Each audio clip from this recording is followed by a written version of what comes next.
গত 2রা ফেব্রুয়ারি ঈশ্বরভাই ওবাদিয়া বরাক ভ্যালির বিভিন্ন বাগানে নাকি বাংলাদেশিরা দখল করে নিচ্ছে সেই মন্তব্য করেছিলেন।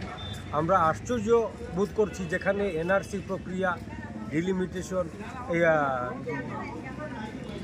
ডিভোটার নোটিশ, আসাম সরকার সচেষ্ট যে বরাকে বিদেশি সমস্যা নিয়ে আসাম সরকারও সচেষ্ট, কিন্তু উনায় একজন বাগানের ম্যানেজার হয়ে তথ্য ছাড়া কীভাবে যে নিজে বলতে পারলেন যে বাঙালির জমি বাংলাদেশিরা দখল করে নিচ্ছে, সেটা আশ্চর্য বোধ হচ্ছে। এবং বরাকবাসী হিসাবে তিনি আকার ইঙ্গিতে বুঝাতে চেয়েছেন বরাকবাসীর বাঙালিরা বাংলাদেশি।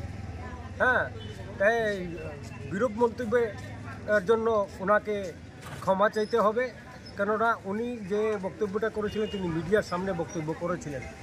তাই আমরা চাইছি যে উনি মিডিয়ার সামনে এসে বরাকবাসীর আপামর জনসাধারণের সাথে কাছে ক্ষমা চাইতে এবং ওনার সেই কথাকে সমর্থন করে সম্প্রতি দিলীপ কুমার নামে এক অখ্যাত লোক, যাকে কোনোদিন কোনো কর্মকাণ্ডে আমরা পাইনি, বিগত দিনের এই 4 জনগোষ্ঠীর বিভিন্ন সমস্যা, যেমন ব্রহ্মপুত্রের সাথে এখানের বাগানের যে ওয়েজেস সেটার মিল নেই, বা বাগানের স্বাস্থ্য পরিষেবা, বিভিন্ন সমস্যা নিয়ে ওনাকে কোনোদিন সচেষ্ট হতে দেখিনি।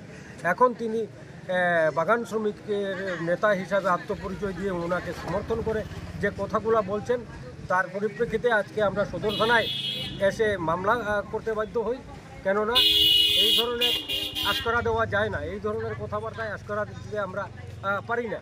কারণ হলো আমরা বরাকে শান্তিতে আছি, বিভিন্ন ভাষা গোষ্ঠী এবং কি বাগানি লোকদেরকে নিয়েও বিগত দিনে আমরা ডলু বাগান নিয়েও সচেষ্ট ছিলাম, কিন্তু ওনাদেরকে কোনো দিন পাওয়া যায়নি।